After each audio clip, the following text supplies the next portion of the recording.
চারিদিকে ধর্ষণের ঘটনা ঘটতেছে, এই ঘটনাগুলো কি স্বাভাবিক, নাকি এদের পিছনে কোনো রাজনৈতিক দল কলকাঠি নাড়তেছে, মাস্টার মাইন্ড হিসাবে কাজ করতেছে?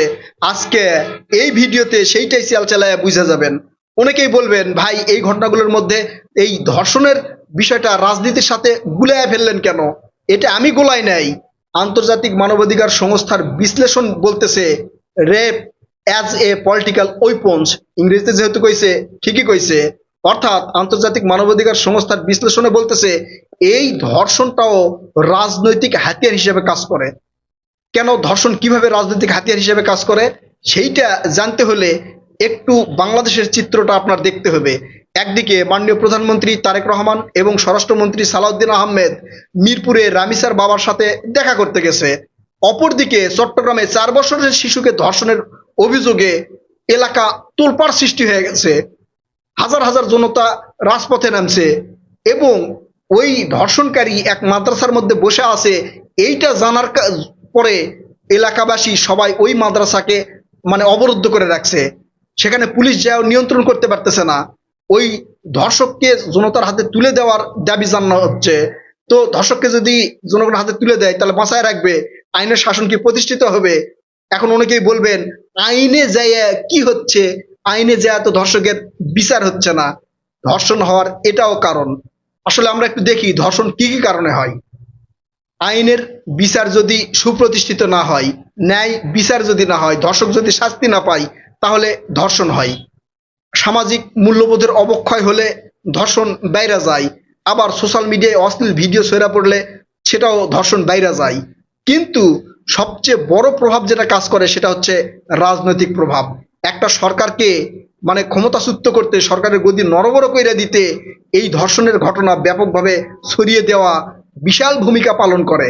তার মধ্যে যদি কোনো শিশু এর মধ্যে জড়িত থাকে তাহলে তো কোনো কথাই নাই, আন্তর্জাতিক বিশ্ব পর্যন্ত ওই দেশের উপরে নজর দেয় এবং তারা মনে করে যে বর্তমান যে শাসক আছে সেই শাসক ভালোভাবে দেশ শাসন করতে পারতেছে না, যার কারণে এই ধরনের মানবাধিকার লঙ্ঘনের মতো বড় বড় ঘটনা ঘটতেছে। আর এইটা যদি দেখাতে পারে তাহলে কিছু কিছু রাজনৈতিক দলের খুবই সুবিধা হয় সরকারকে ফেলে দিতে। অনেক রাজনৈতিকবিদ বলছে না যে তারেক রহমান 1 বছর থাকতে পারবে না। হ্যাঁ, বুঝতে পারছেন, 1 বছর থাকতে পারবে না, তাহলে সেই রাস্তা তো তৈরি করতে হবে। সেই রাস্তা কিভাবে তৈরি করবে? তারেক রহমান ক্ষমতায় বসার পর থেকে এমন কোনো ন্যায্য ইস্যু বিরোধী দল তৈরি করতে পারে নাই যে সেইটা নিয়ে তারা আন্দোলন করবে। তাহলে কি করলে ভালো হবে?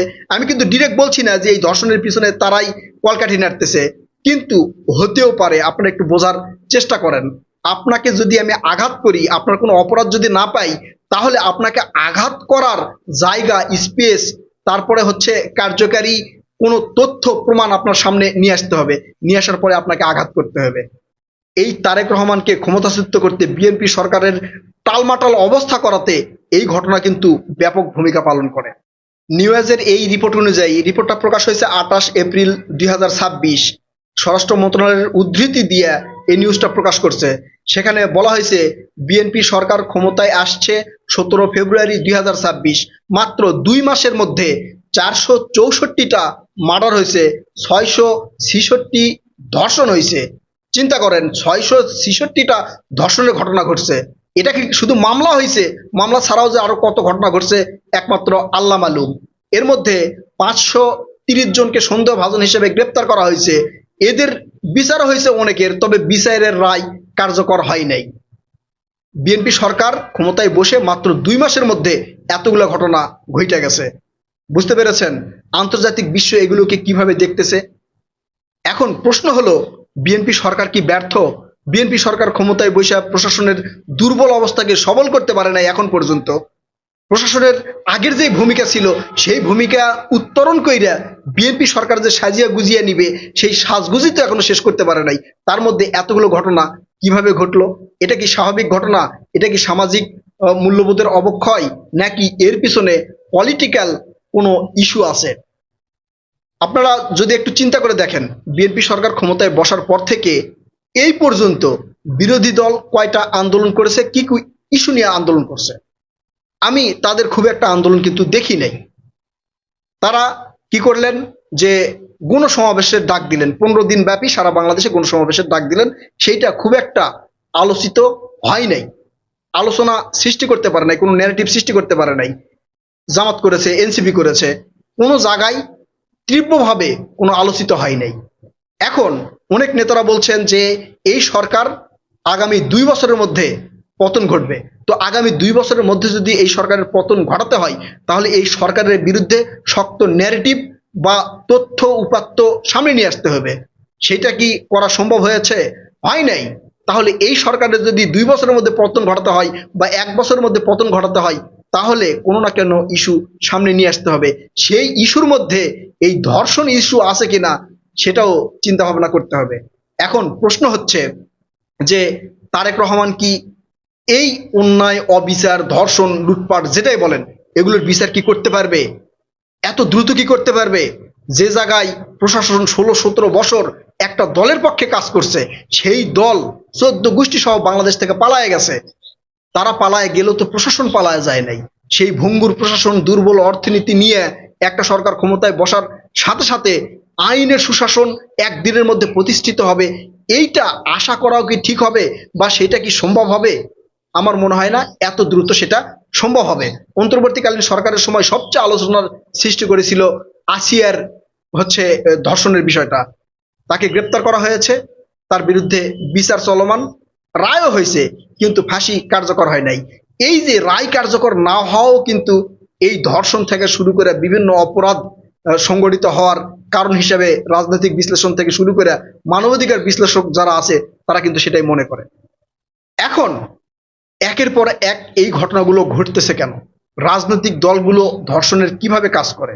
ধরেন, বিরোধী দলকে দমন পীড়নের জন্যও কিন্তু ক্ষমতাসীন দল এই ধর্ষণকে ব্যবহার করতে পারে, হাতিয়ার হিসেবে ব্যবহার করতে পারে। কিভাবে করতে পারে? আওয়ামী লীগ সরকারের সময় দেখছেন, বিভিন্ন আন্দোলন যখন হয়েছে, নারীরা যখন রাজপথে নামছে, তখন ছাত্রলীগ তাদেরকে বাধা দিছে এবং তাদের সাথে ধর্ষণের ঘটনা ঘটছে বলে কিন্তু আমাদের সামনে আসছে। অর্থাৎ এই যে বিরোধী দলকে দমন পীড়ন করতে, বিরোধী দলকে রাজপথে নামতে না দিতে, এই ধর্ষণকেও কিন্তু হাতিয়ার হিসেবে কাজ করে সরকারি দল। আবার সরকারকে ফেলে দিতে, সরকারের গদি নড়বড় করতে, সরকারকে আন্তর্জাতিক বিশ্বে অদক্ষ দুর্বল সরকার হিসেবে পরিচিতি করাতে বিরোধী দলও কিন্তু এই ধর্ষণকে হাতিয়ার হিসেবে কাজে লাগায়। এই ধর্ষণ এমন মারাত্মক একটা বিষয়, যেই ইস্যু নিয়ে মানুষ রাজপথে নামতে বিন্দু পরিমাণ দ্বিধাবোধ করে না, সেটা যে কোনো কারণেই ঘটুক, দ্বিধাবোধ করে না। আর মানুষ যখন রাজপথে নামে তখন আন্তর্জাতিক বিশ্ব কিন্তু ওই দেশের দিকে আলাদা একটা নজর দেয়। এরপরেই ওই দেশ কিভাবে চলবে, ভবিষ্যতে কিভাবে চালাতে পারবে, সেটা কিন্তু আন্তর্জাতিক বিশ্ব বিশ্লেষণ করে। এখন বাংলাদেশে যে এই হরামেশা ধর্ষণের ঘটনা ঘটতেছে, এর পিছনে কি রাজনৈতিক ভূমিকা আছে? রাজনৈতিক ভূমিকা এখন পর্যন্ত দেখা যায়নি, প্রকাশ্য দেখা যায় নাই। কোনো ধর্ষক এই পর্যন্ত সেটা স্বীকারও করে নাই যে কোনো রাজনৈতিক দল তাকে ব্যবহার করেছে বা কোনো রাজনৈতিক দল তাকে দিয়ে এটা করিয়েছে, এটা কিন্তু এখন পর্যন্ত আসে নাই। সেই ক্ষেত্রে আমরা কিন্তু এটা বলতে পারতেছি না এখন পর্যন্ত যে এই ধর্ষণের পিছনে রাজনৈতিক কোনো দলের ভূমিকা আছে। তবে থাকতে পারে, না থাকার কিছু নাই, থাকতে পারে। আমি মনে করি দেশকে অস্থিতিশীল করতে এগুলোর পিছনে কেউ না কেউ কলকাঠি নাড়তেছে। আপনারা কি মনে করেন? আপনারা আপনাদের মূল্যবান মতামত কমেন্ট করে জানাবেন। কথা হবে নতুন কোনো ভিডিওতে। ততক্ষণ পর্যন্ত ভালো থাকবেন ইনশাআল্লাহ। আল্লাহ হাফেজ।